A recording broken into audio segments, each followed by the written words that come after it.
ایک جیل میں قید میاں بیوی آپس میں کیوں نہیں مل سکتے؟ مریم نواز اور کیپٹن صفدر کو قانونی طور پر کیا حقوق حاصل ہیں اور قیدیوں نے بیوی سے ملاقات کے لیے کیا مطالبہ کیا ہے؟ جانتے ہیں لاہور سے ملک مشتاق کی اس رپورٹ میں۔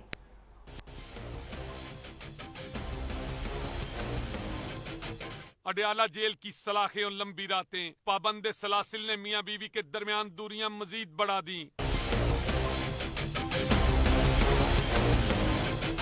ایک جیل میں قید میاں بیوی آپس میں کیوں نہیں مل سکتے جب قانون میں یہ سہولت موجود ہے؟ اس پر کبھی کام ایسا پاکستان میں سیریسلی ہوا نہیں تھا۔ یہ اس سے پہلے اب فیملی سینٹر جو ہیں وہ مختلف ڈسٹرکٹ جیلز میں تعمیر کیے گئے، اور تعمیر کرنے کا آبجیکٹ یہ تھا کہ ان کو فیملی لائف گزارنے کا وقت دیا جائے قیدیوں کو، جن کی بیویاں ہیں۔ جیل میں قید دیگر قیدیوں نے بھی کیپٹن صفدر اور مریم نواز سے یہ سہولت لینے کا مطالبہ کر دیا۔ میں جیل میں ہی ہوں اور میرے اوپر یہ الزام وغیرہ ہے چرس کا، تو آپ مہربانی کریں کہ مجھے میری بیوی سے ملنا دیا جائے۔ مذہبی رہنماؤں کا کہنا ہے کہ اگر یہ سہولت کو آسان کر دیا جائے تو بہت سی برائیاں ختم ہو سکتی ہیں۔ ملنے والوں کا احوال معلوم کرنے کے لیے جیلوں میں جاتے ہیں، بالکل اسی طرح یہ سہولت بھی ہونی چاہیے کہ جیلوں میں بیوی کو شوہر سے ملنے کا اور شوہر کو بیوی سے ملنے کا موقع میسر آنا چاہیے۔ قانون میں گنجائش ہونے کے باوجود مشکل طریقہ کار نے سہولت کو عام قیدی کی پہنچ سے دور کر دیا ہے۔ ابھی تک یہ سہولت صرف ساہیوال کی ایک خاتون نے حاصل کی ہے۔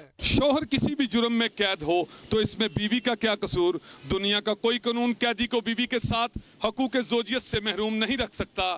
قانون موجود ہے لیکن ضرورت ہے تو بس عمل درآمد کی۔ کیمرہ مین ادران راجپوت ساتھ ملک مشتاق 7 نیوز لاہور۔